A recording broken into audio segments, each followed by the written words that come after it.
Hello and welcome to the newest episode of Before They Knew Better, the podcast from DIY Magazine. My name's Lisa Wright. Here's my co-host and producer, Giles Bidder. Oh no, he can't say anything. I'm in the library. Well, he would be. He's in the library. Giles is in the library today, which means that he has been a mute man, which also means that today's conversation with our guest is just me. Sorry, guys. If anyone's a fan of Giles's interjections, then you ain't getting none of those today. However, there is more than enough joy to be had from our guest. It is Serge Pizzorno of Kasabian. I feel like Serge at this point doesn't really need an introduction. Kasabian have been like pretty top tier festival headlining British rock band for the last 20 years almost. They have got a new album coming out. It is called Happenings. It is out in July and it is going to coincide with another festival headline at Latitude alongside the sort of second coming of their huge hometown Leicester show at Victoria Park. They did one about a decade ago. This is round two. It is going to be inevitably massive again. We asked Serge to bring in, as we do with all of our guests, an object, a photo and a song from his childhood, teenage years, and Serge stretched it a little bit and it was sort of like his early 20s in the beginning of the band, but I feel like we'll let him have that.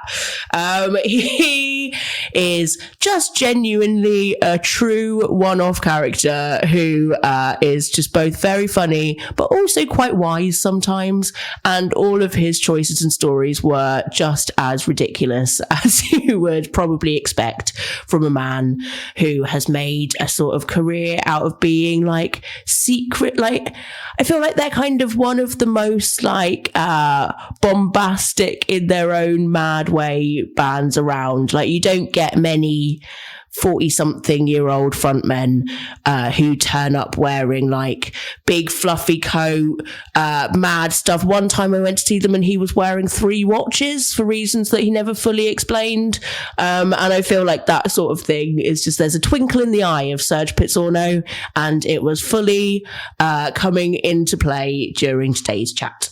So yes, give Kasabian's album a pre-order and carry on and get stuck into our newest episode of Before They Knew Better with DIY Magazine and Serge from Kasabian.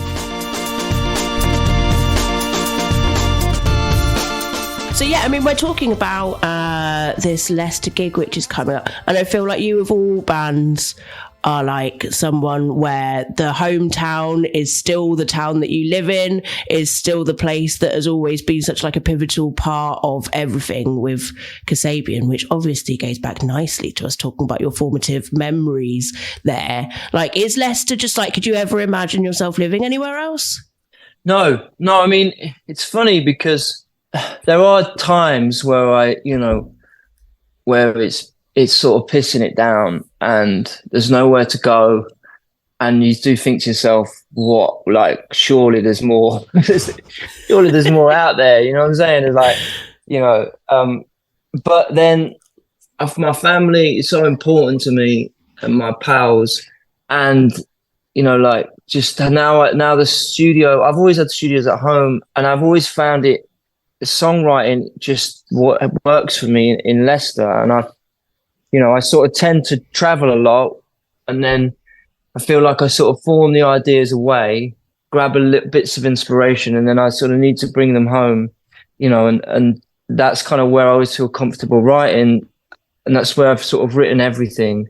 So I think it has a lot to do with that, really. I think, songwriting for me is everything, my life. So it's almost like I need to nurture that part of myself. It's like, well, it works here, so if it works here, that's kind of where I need to be, Yeah. Do you think it's something about the environment or like the sort of people or the weather or whatever it is about that city that's like that works for you? I suppose there's an element of outsider, the underdog. I think there's just, that to me, I just, there's nothing sort of special about the place, which I love, like, it's just an ordinary town in the middle of England, sort of.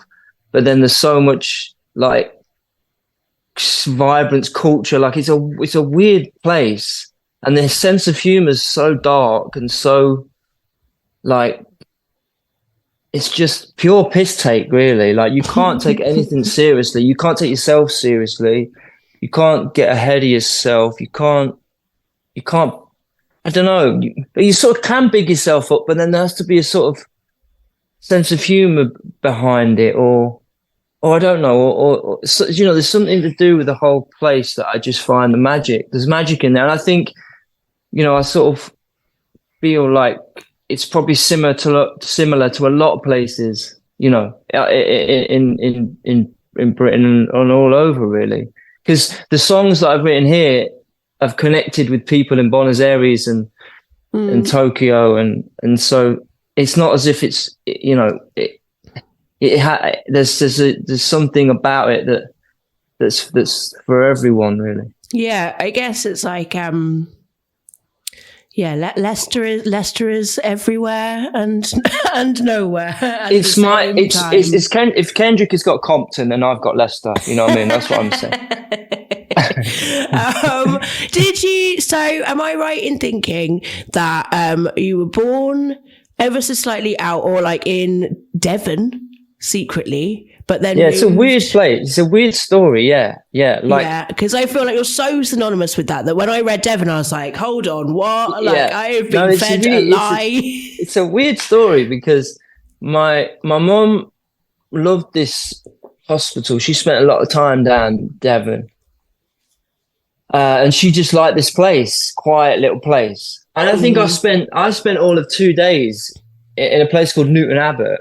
I spent 2 days there, and then I was taken home in a cardboard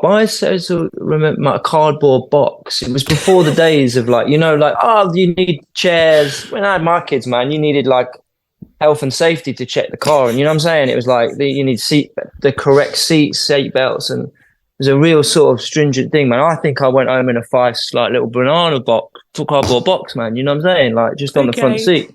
Dad took me home, and that was it. So that's the only time I've ever been. But someone told me that I'm in the museum down there. That's like one of the sort of, you know, they've not. I don't think they have a big pool of people to draw from. But you know, so yeah, that is a strange one. Baby in a banana box, just framed in the middle of Newton Abbot. Perfect. Well, I love the idea. At Christmas, they don't do the baby Jesus. They do me in a banana box. Beautiful. Just hastily making his exit forevermore. Exactly. What do you think? So, I mean, that was a mother's choice thing. However, I feel like, where does the Italian side of you come from? That's my dad. My granddad was from Genova, and my dad is Italy's very, very important to him. So I was brought up very much sort of like embracing that the Italian culture, the Italian way. My dad, I feel like he wanted my granddad died when I was only 2, but I feel like he wanted to kind of keep that alive in me, and then for me to pass it down to my kids, you know. So, and obviously having a very Italian name, you know, it sort of, it made sense. It wasn't like, oh, this is weird, you know what I mean?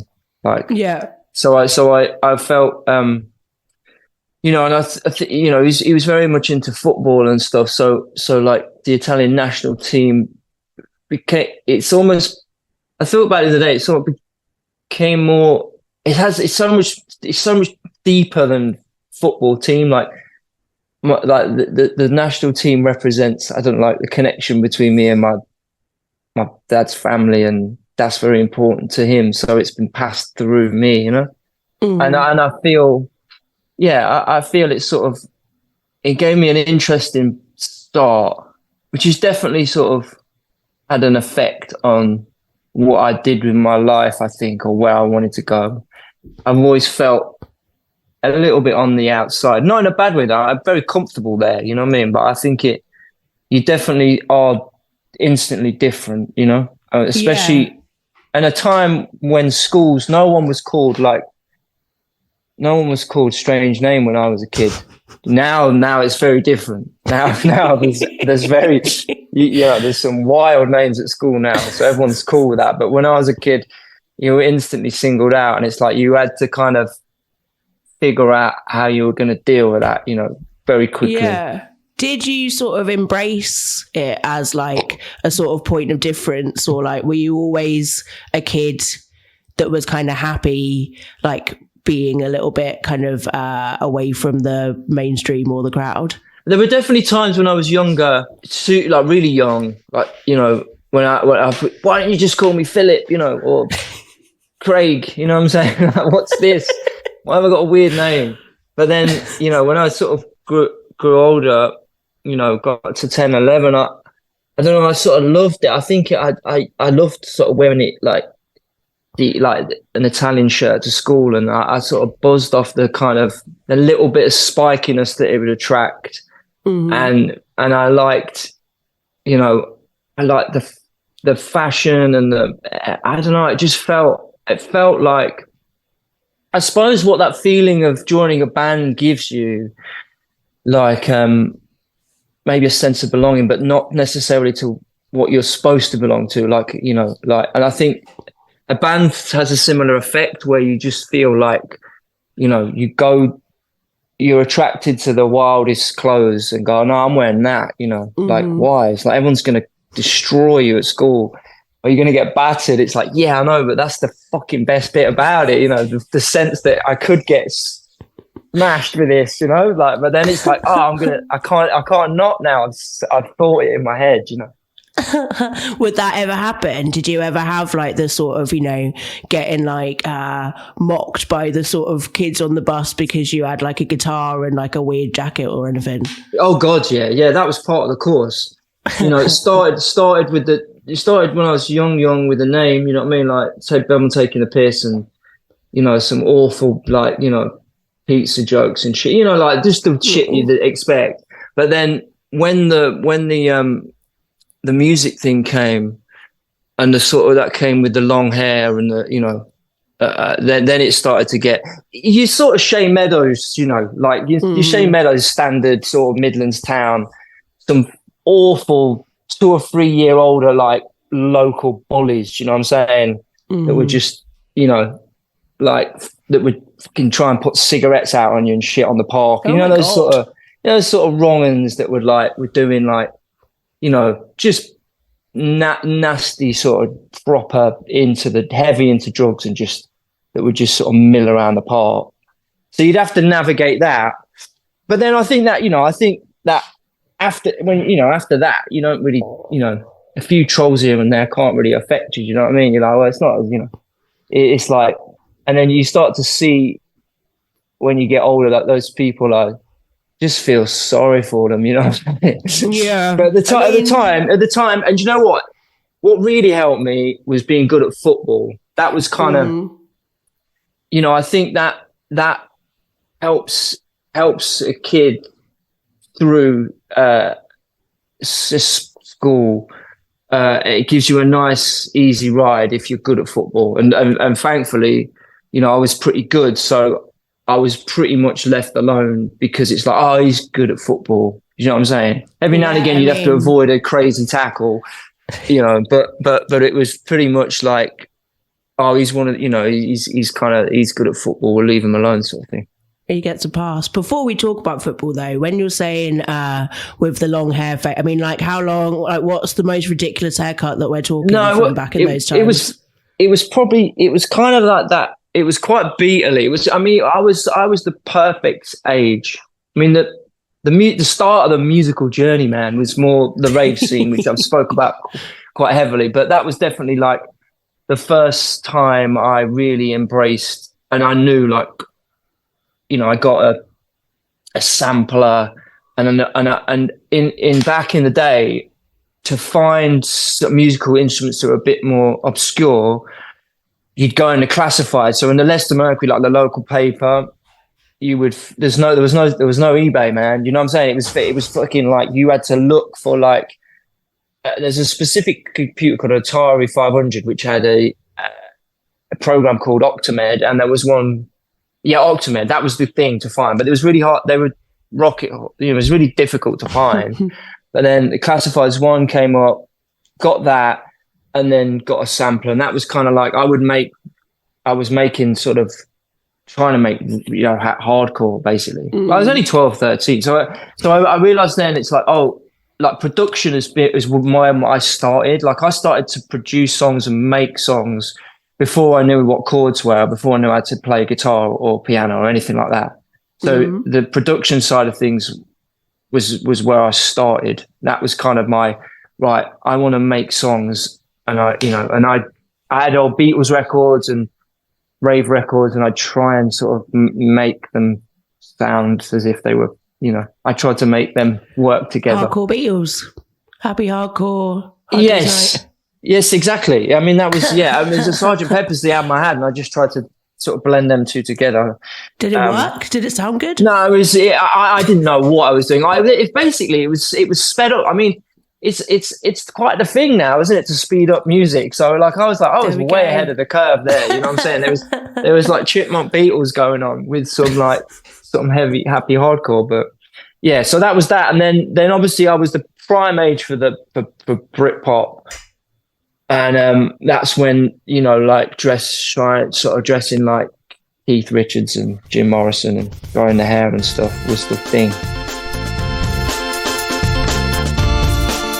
I mean, the photo that you have brought in is, I'm going to guess, sort of around that age. How old do you reckon you are in this picture? I think it's probably maybe about 17, something like that. Okay, yeah. It's double denim. Double denim's a risky move, even back then. I was thinking George Harrison. I was thinking George Harrison, but I don't know. The fit wasn't quite right. But you don't know what you're doing then, man. You don't know about. You were just testing it out. Yeah. Were you always like a fashion? Like, did you care a lot about fashion even as a teenager? Yeah. It's been a big part. Yeah, Mum was always heavily into it, and I that was something I really enjoyed doing it. There wasn't many things I enjoyed doing at school, but that was one of them. That was like I loved clothes. I loved icons as well. I love how, outfits from movies and from bands and stuff. They were just, I was obsessed really. Like when I get into something, I go, it's a blessing and a curse, but the obsession goes pretty heavy. So, so I was definitely trying that. I think it was almost, I would say like a George Harrison double denim thing, or even like, sort of a member of a sort of, American 70s cult or something, they like that double denim gear.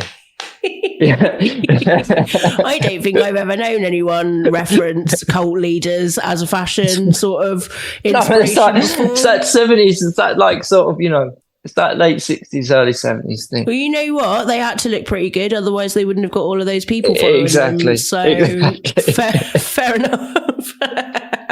Where would you go? Would you be someone who was like, would you like trawl the charity shops of Leicester, or were you like sort of finding what would be your way into that?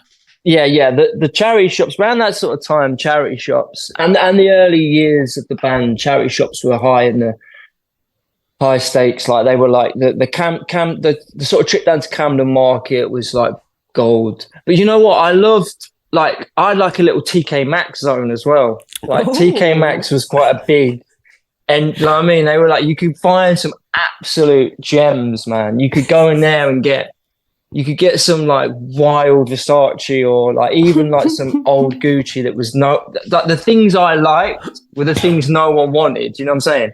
So that shop in particular would knock out, like you'd get some big furs from there, and they would, and they were from like, like the top end brands would be like, so that was always worth going. But I worked in a clothes shop when I was 19, and it was like, when like that time the high street was like, it was like that shop was amazing. It was called Pilot, and it sold the gear, you know what I'm saying? And then you would get 50% off.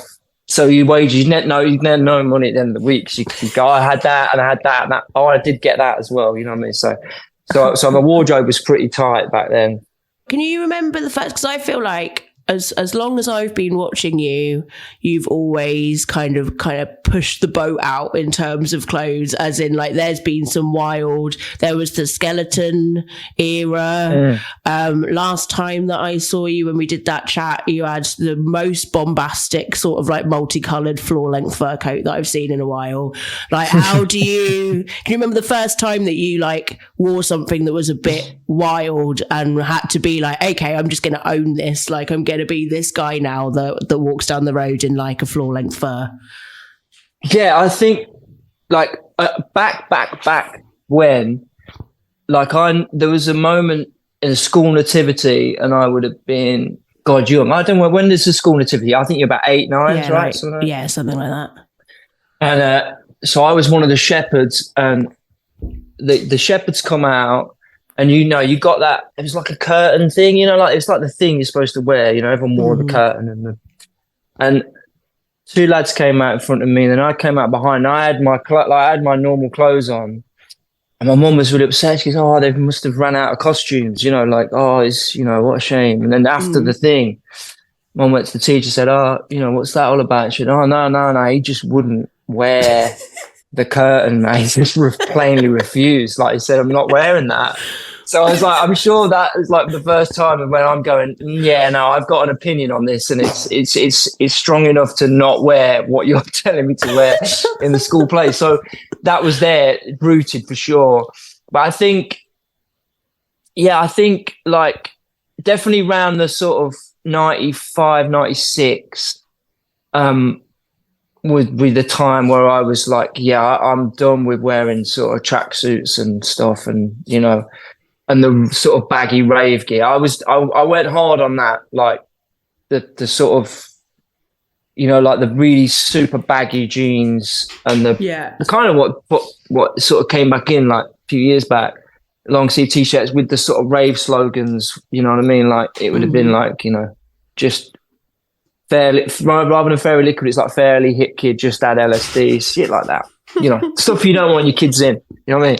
So that was that. And then I think like 95, 96, that would have been like, the sort of rock and roll circus where I would be trying to look for big furs. And but then cross between a very sort of terrace look as well. Like I wouldn't just commit to going, oh, I'm this now. Like, I would definitely every now and again drop a Stone Island jacket or a, like a Lacoste hoodie or a so I would go into both camps pretty, you know what I'm saying? So I wouldn't, not because, just because, but I do enjoy both. I can't just commit to one thing. I can't do it. Like I don't see the world that way. I have to sort of go, well, I like that as well, so I'm going to go there as well. Yeah, but I guess you were sort of straddling both worlds back then anyway, because like there was, of course. I mean, was the sort of was the time when you were sort of gearing up to be, I mean, you were basically going to be a footballer, right? Like in a way that seemed more realistic. I know a lot of kids go, oh, I want to be a footballer, but I feel like you actually were on course to genuinely do that, right? Yeah, that was, so 13, 14, I got released at 14. So yeah, up until that point, that was definitely like, I had the music thing, but it was way more of just something I enjoyed doing. It wasn't like, oh, I can, this is, what I want to do the rest of my life. It was more like, oh, I'm into this. Mm-hmm. But football was definitely like, was everything. And then it just wasn't. It was quite quick, actually. Like, I don't know, I just sort of realized, I felt, I think I probably got bored of it pretty quickly. And then it just wasn't enough. And then, I just lost interest in wanting to do that. And then sort of 15, 16, then music just became, right, that is it. Because at that age, you're sort of looking for, you don't really have a clue what there is out there. And what was on offer was shop fitting, labouring, you know what I'm saying? It's like, it's not like this, and, oh man, you can be a stagehand in a West End theatre. Like, what the fuck, man? Yeah, I'll do that. That sounds amazing. But no one's saying that.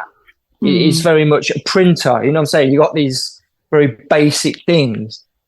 And then that whole wave of Britain being sort of the centre of fashion and music, and for a very short time, it sort of really injected this like confidence and into someone that was looking for like guidance, like, what the fuck? I don't want a normal job. That sounds shit. You know what I mean?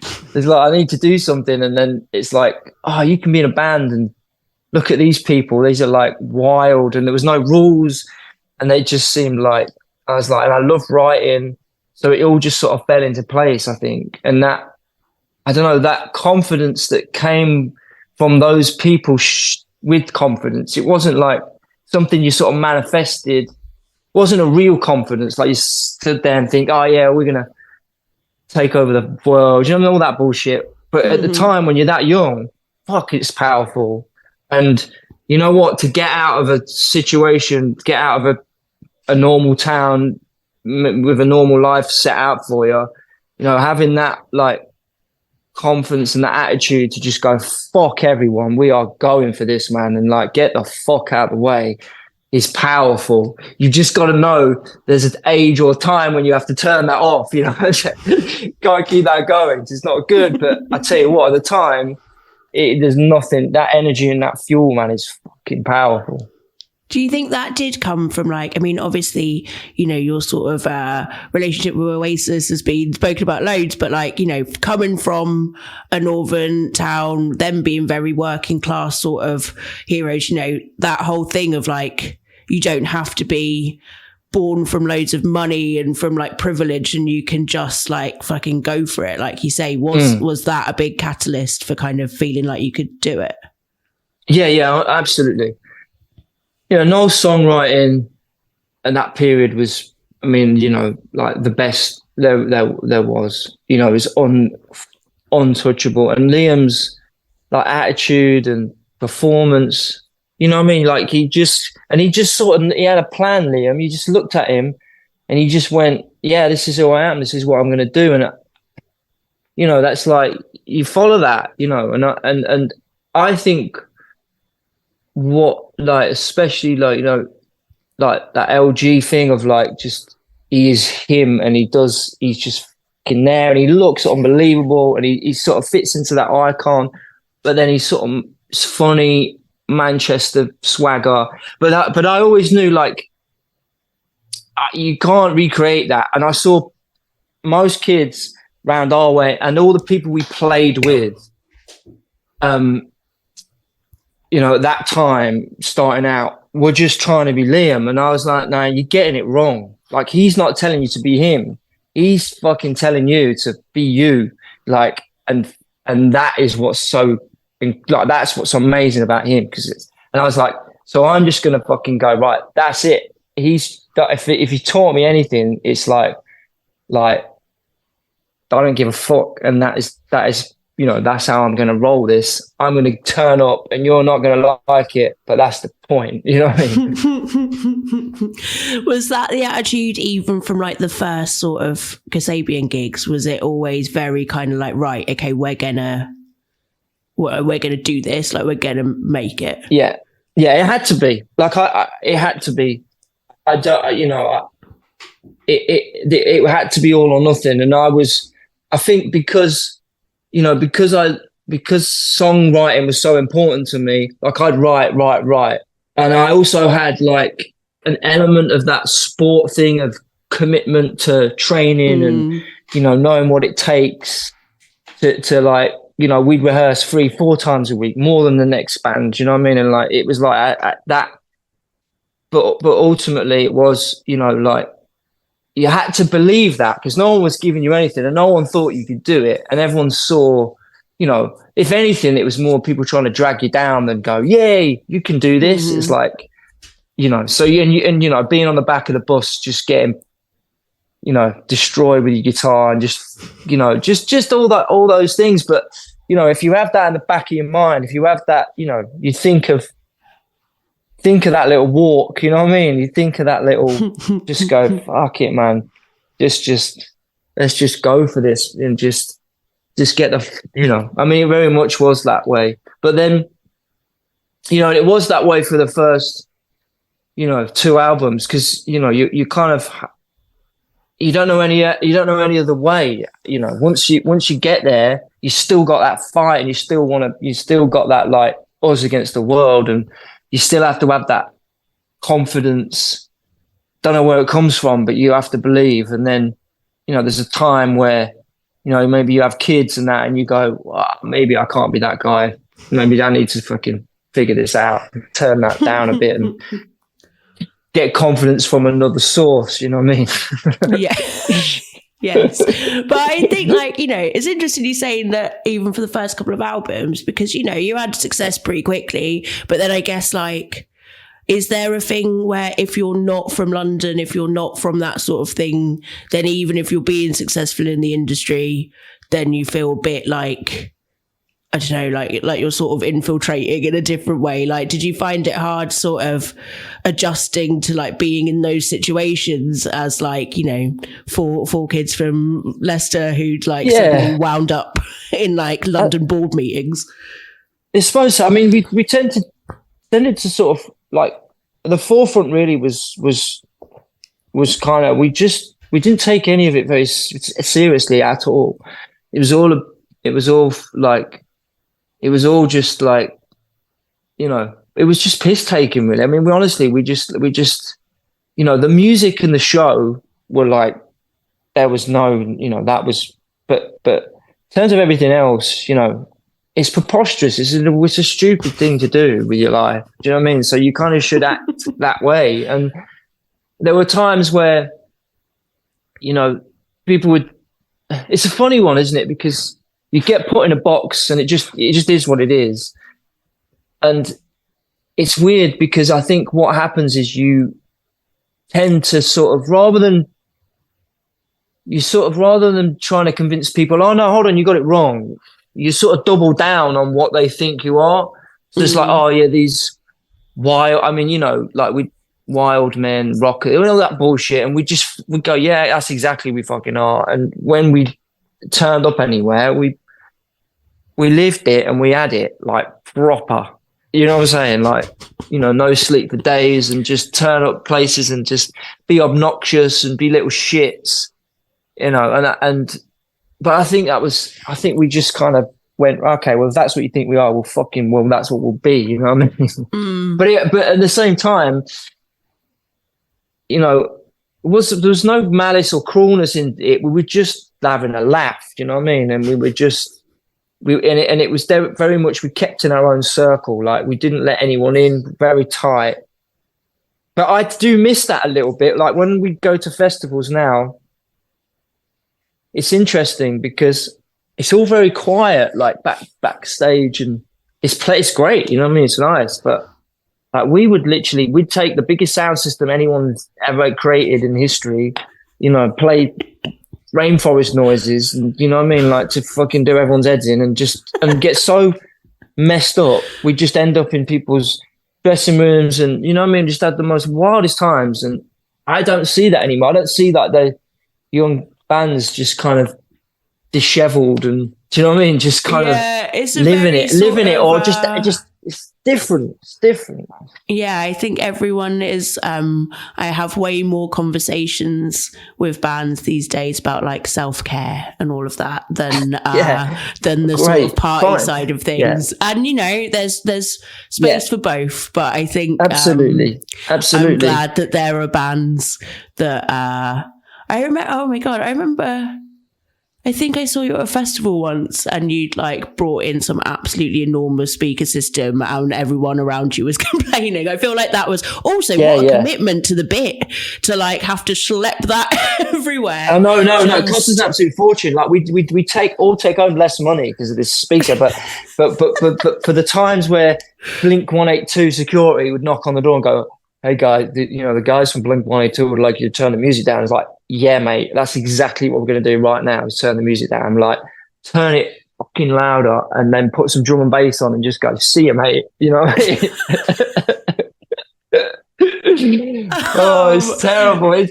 But you just think, God, man, we're like, you dedicated your life to art. Like, what? Just, you know, like, come on, Just like, have a laugh.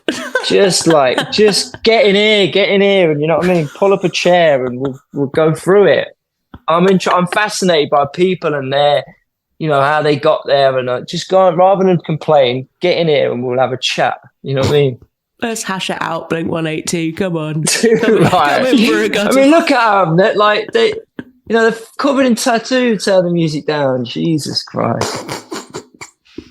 That one has clearly stuck with you as a memory. I do think it's interesting, though, what you were saying before about like the sort of discipline of having grown up doing football and how that sort of, because I think in one way, like I imagine like top, you know, when you're like training to be like top level athlete, that's like, you know, get sleep, eat well, exercise every day, all that kind of stuff. Like, do you think? Yeah, did none of that. None of that part of it. Like the opposite of that. The opposite of that. Is there a bit of you that sort of was that like good training though in some ways, like really no, commit? It's for me, it was the discipline of writing, like that, you know, like that would have helped. You know, definitely I'm on that tip now for sure. But then you know, but the, you know, back in the, you know, the I don't know, 6-7 albums, the discipline of like, you know, writing, that's the thing. Like taking care of myself, no, I didn't do that. But later on, I figured that out now. But it's just in terms of like writing was like, it's getting up and committing to making an album and, you know, doing a record, going on tour, and then back in the studio doing a record. You know, it's hard, man. Writing tunes is hard. Like, and you know, you've got to, you know, you wake up and, you know, the days where you can't do it, and if you sort of rate your life, rate your sort of happiness on whether your tunes are any good. Again, I figured that out. But back in the day, it's like, man, that is. You can have some dark days, you know, if it's not there, and especially if you've, you know, like, you know, when I wrote like Fire and Underdog and Club Fort, these big old tunes, and then you've got to do it again, and you know, and then you've got a fan base that are waiting, and you want to kind of go down different avenues, creative. I just don't want to follow the same path, but then you sort of think, well, I need to kind of, I don't know. Sometimes you can let the voices go, oh yeah, that doesn't sound like, and then you go, shit, is that right? So there's a lot of that going on. But I think, you know, that sport background, just, I don't know, it's like we take this seriously. You know, the band is everything. It's number one. But, you know, every decision is for the best of the band, you know.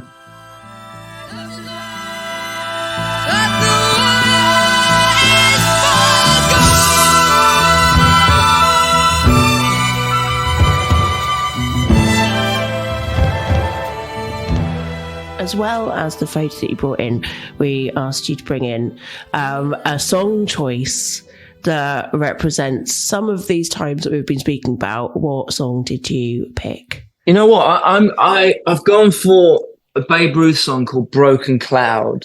Okay. And it's probably not what you'd expect, but it's just such an important record for me. It's so beautiful, and like it would get me out of monumental hangovers and monumental nights out, but I would always go to that song to just, I don't know, it's the magic of music, and like it can heal, you know what I'm saying? Like it can, you know, like when you feel like shit, put a tune on, or when you feel like when you're out for a run, put a tune on, or before a gig, put a tune on, or you're sad. I don't know. You know that they've tested. You know, they've done neurological tests on people's brains when they listen to music, and it changes. You know, it changes you chemically, which is sort of insane. Like, and this song has that ability just to go. It's just so beautiful, and like it just like I love emotional music. Like whether that's a heavy riff, that just makes you want to run through walls, or whether it's a song like this that you literally could bring you to tears, you know. And I chose that because this one, hearing this like sort of early 20s, just going, wow, music, there's music out there that sounds like this. It's like, wow, you know. And then it just kind of, what I love about when you hear things that then you start exploring that world, and you know, and you go from sort of being obsessed with like, you know, Suicide and Iggy Pop, and you think that's the end, and then you find something like this and go, oh shit, what's this door? And then you go through that door, and then you go on that journey for a bit, and then there's another door. And because I'm just obsessed with learning new things, and you know, I think that's the thing. This track opened a door at an age where I was in this place, and it's like, oh, there's this kind of shit going on. Yeah. How would you be like discovering music at that time? Was that sort of through like friends' record collections, or just like crate digging in shops? Yeah. So I had a really good pal called Dan Martin, who's, you know, when I did SLP, played, and he was like we sort of connected like musically. He had like decks, and he DJ, and he was sort of that into the hip hop world. So he sort of introduced me to like going to, there was an Arches underneath Leicester railway station where you would dig for loops and beats. It's amazing. And then there was an actual crap rock record store opposite the train station. So you'd sort of spend your weekend, Saturday, going down, digging for a few, digging, and then and finding something new was like, I mean, it's weird now because although I've got, you know, I can find anything I want, which is sort of amazing. But then I don't know. It's hard to compare because at the time everything's new, so everything's way more exciting anyway. But you did have to work hard. You had to work hard to find the drum loop was fucking hard, man. And that's why no one did it, because it was like, whereas now you can just type in 100 best drum loops and there they are. And I don't know if that's a good thing or bad thing. I don't know. Yeah, I sort of think that like it's almost in a weird way sometimes I find it harder now, because like there would be avenues before where it's like, oh, you know, a band would reference something that they loved, and then you go back to that, and then maybe they'd be playing a gig with someone else, and then you go, and there was like quite a sort of like direct chain of like, you know, 7 degrees of separation. Whereas now I sort of think like where do you even start? Where do you even begin? Yeah. Are you still quite sort of like, you're still, I mean, I get the vibe that you're still someone that kind of like seeks out a lot of new stuff and is still very kind of like in tune with things. Totally. That yeah. In fact, that's probably more, I'm listening to more new music now than I ever have, because I feel that's kind of the most exciting thing about the medium in which we listen to music now on the streamers is, although it's weird because catalog music is bigger than ever, and new music's kind of suffering from that. But I'm kind of finding it more exciting to find new stuff because it's so easy to just, you know, spend an hour just going, right, I'm going to give an hour just to go, right, what's out there, what's new, what's popping now. Have you got any new finds that you've been loving? I really like this kid called Masterpiece. He's really good. Yeah, he's good. That's really good. Would it be Big Special or something like that? Yeah. Is that what it's called? That is a band. Yeah, that's them. Yeah, that was good. I enjoyed that. Big Special. Yeah. Yeah, that was good. They just headlined a DIY tour, so no way. Taste it. If I'd have known you liked it, we could have. Oh, that's awesome! Look at that. I didn't even listen. I'm not even. That's great. There you go. We'll leave it there. There we go. We'll leave that there. But yeah, Babe Ruth. I don't really know anything about Babe Ruth. What sort of paint a picture for me? So beautiful, like 70s, like really, like it's sort of funky. It's just got that sound. The famous one they did is the Mexican that Liam Howlett used on the Dust Chamber sessions. But it's got, you know, yeah, it's very cinematic as well. I feel like they owe a lot to Morricone and stuff, but it's got a dry, like the rhythms are ridiculous. They're so good. Yeah, was that sort of coming into your life at a certain? Can you pinpoint like why it was that sort of music was like resonating with you at the time? I loved. I mean, so I loved like hip hop was. I really sort of got deep into hip hop like that era, late teens, early 20s, and DJ Shadow was definitely like I loved that hybrid of the flavor, like hip hop production, but then he was using old records, psychedelic records, and so that had a huge effect. So it was just trying to find where these samples were coming from, and that was kind of the sort of the next journey of like, oh, what this is great, but where are they getting those noises from? You know what I mean? So that was definitely like going down that road to find out where sort of analyze where they were getting their sounds from and why that was sounding so dusty and just had that crunch. Was that around the sort of time, like, I mean, I guess that would be sort of early years of the 2000 sort of, maybe like 90, 99, 2000, 2001. But I was really into that period as well. I was really into Warp, like that that had a real big impact. I absolutely loved that label. I was obsessed with. Just thought it was just the future. That, you know what I'm saying? You just listen to that and you go, "What the fuck is any of this?" It's just so wild. And they just found these like like obviously had Aphex and Two Lone Swordsman, and you just had these like Square Pusher, and it's just there was an element of them, like it was so. Like I felt like a synergy with that. Like there was a little bit of piss taking about it as well, because some of it was so ridiculous, and that you just think, nah, these are having it off. But it's like beautiful because and it was also music that would freak people out. I love that old Tetra. You know what I'm saying? You play it at a party and everyone go, "Oh, get this off! This is awful." Speakers are broke. You're like, yeah, fucking love that. and that label was just so on it, and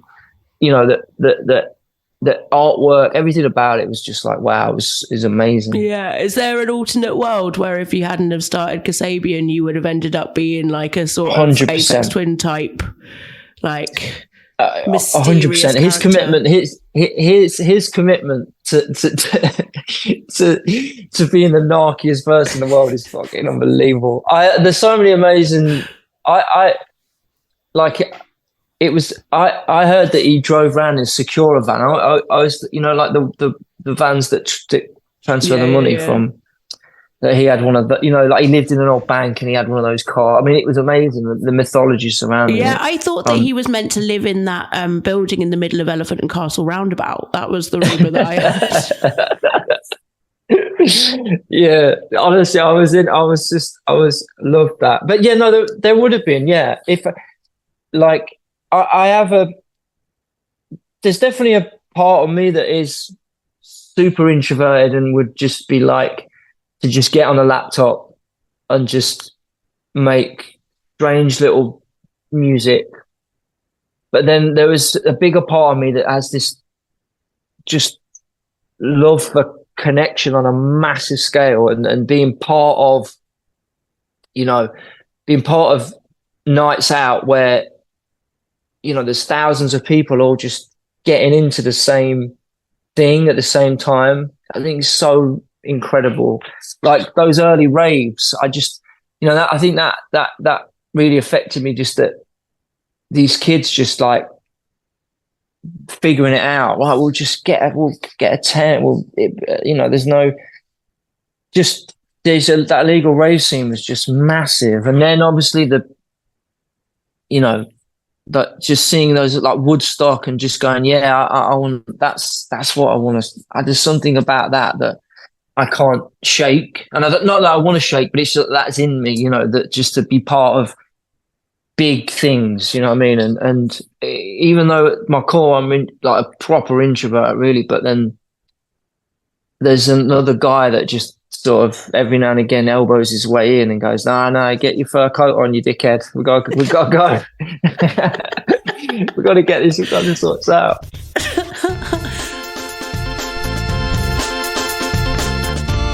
The last thing that we asked you to bring in is an object of your choosing. What object was that choice?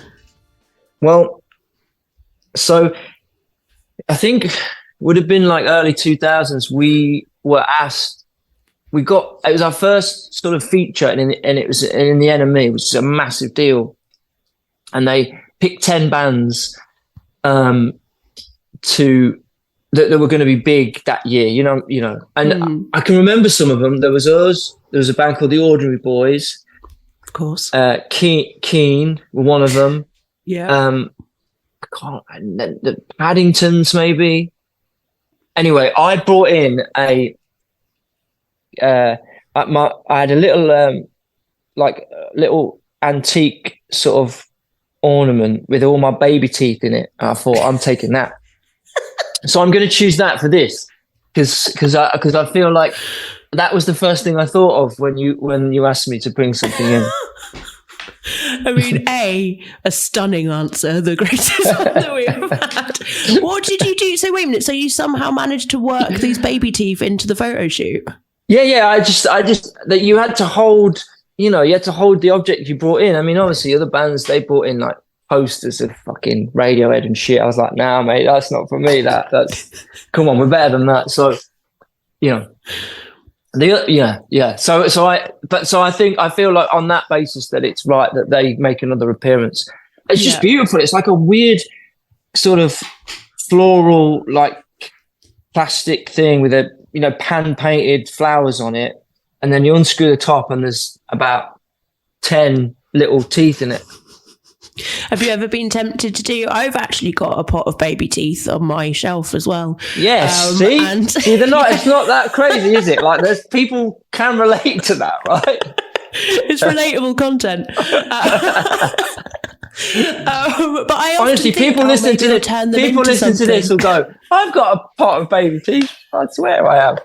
In an old camera film case somewhere. In an old box. Yeah, exactly. This is what, people think that you have to write Ed Sheeran, but actually you just need to, the relatable content is in the baby teeth. This is what... exactly. This is what it's all about. Exactly. But yeah, I've always wondered, like, have you ever been tempted to turn them into something? I always think maybe I'll make them into like a necklace or some sort of weird jewellery. Yeah. No. I have thought about it because I do my art. Like I've got this, I have a sort of, I don't know what you'd call it. I go under the name of Daft Apeth and I do my art under that. And I'm loving that actually. I'm sort of in the middle of sorting out another show, but I do think I'm not sure whether I could get permission to sort of use them, but I do think about them a fair bit that would look nice on a canvas, somehow arranged. Definitely. What sort of thing is Daft Apeth making? All sorts. I did a show. I mean, there's so much, like from, ceramics to prints to, tile.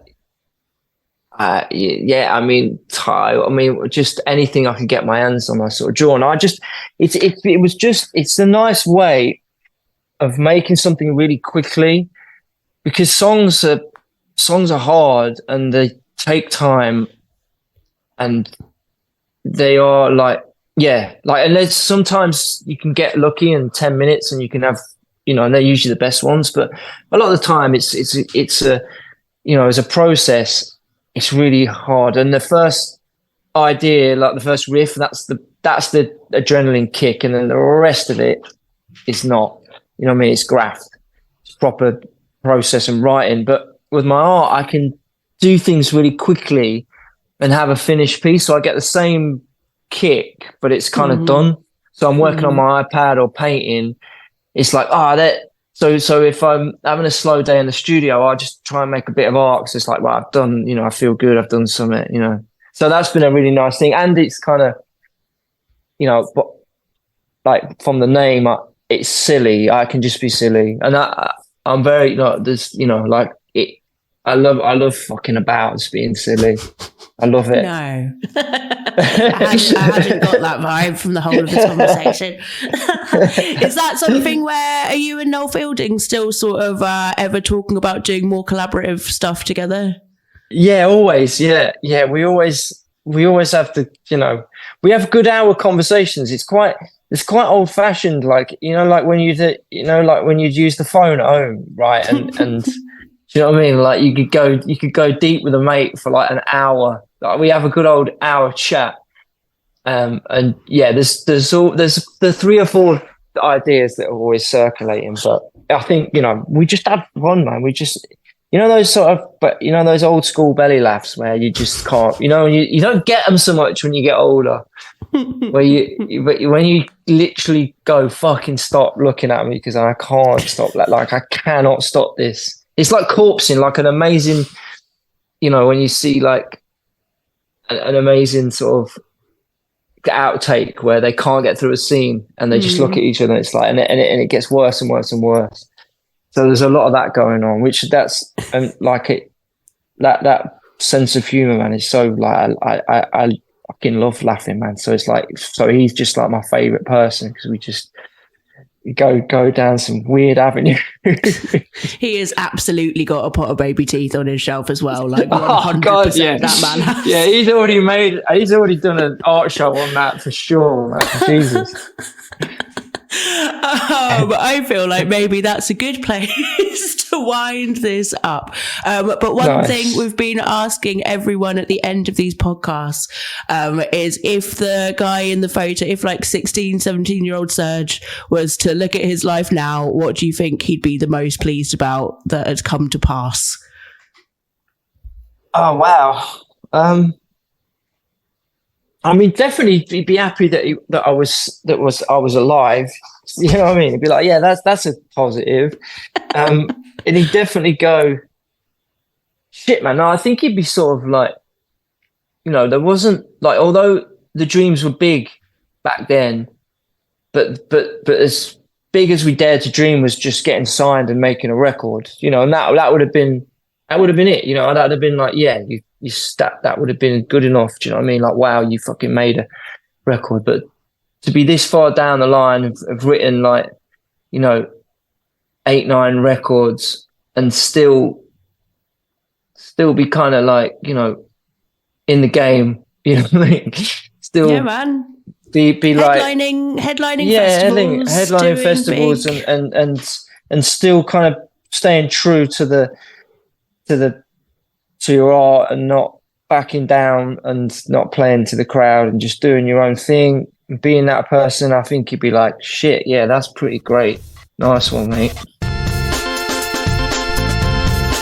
That was Serge Pizzorno of Kasabian, a man with a lot of bangers to his name and a small box of baby teeth.